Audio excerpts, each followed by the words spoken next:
അപ്പൊ നമ്മുടെ കേരളം ഒട്ടാകെ ഓടിക്കൊണ്ടിരിക്കുന്ന മസ്ക ബൺ ഞാനും ഒന്ന് ട്രൈ ചെയ്ത് നോക്കി. ഫസ്റ്റ് ട്രൈ ആണേ. അതിനാവശ്യമുള്ള സോഫ്റ്റ് ബൺ നമ്മൾ കടയിൽ നിന്ന് വാങ്ങിച്ചു.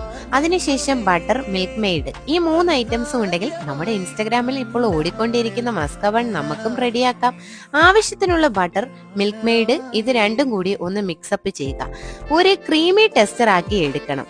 പിന്നെ നമ്മൾ വാങ്ങി വെച്ചിരിക്കുന്ന സോഫ്റ്റ് ബണ്ണ് ഒന്ന് നടുവേ മുറിച്ചതിന് ശേഷം നമ്മൾ ആക്കി വെച്ചിരിക്കുന്ന ആ ക്രീമി ടെക്സ്ചർ ഇതിനകത്തേക്ക് നന്നായി ഒന്ന് തേച്ച് പിടിപ്പിക്കുക. അപ്പോൾ തന്നെ നമ്മുടെ മസ്ക ബൺ ഇവിടെ റെഡി ആയി കഴിഞ്ഞു.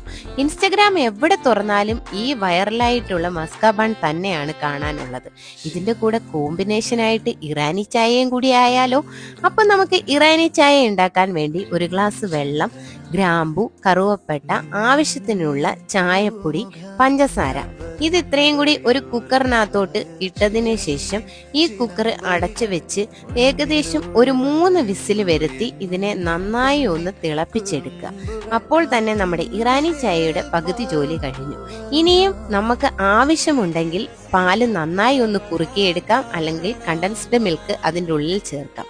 അങ്ങനെ അതിൻ്റെ ഉള്ളിലേക്ക് മിക്സപ്പ് ചെയ്തതിന് ശേഷം നമ്മുടെ ഇറാനി ചായയും റെഡിയായി കഴിഞ്ഞു. അങ്ങനെ വൈറലായ മസ്ക ബൺ ആൻഡ് ഇറാനി ചായ ഇവിടെ റെഡിയായി കഴിഞ്ഞിരിക്കുന്നു. ഇനി ടേസ്റ്റ് ചെയ്തേച്ചും പറയാമേ. The taste is delicious. വെറുതെ അല്ല എല്ലാരും ഈ വൈറലിന്റെ പിന്നാലെ ഓടിക്കൊണ്ടിരിക്കുന്നത്. അപ്പം ട്രൈ ചെയ്യാത്തവരെല്ലാരും ഒന്ന് ട്രൈ ചെയ്ത് നോക്കൂ. Okay, by.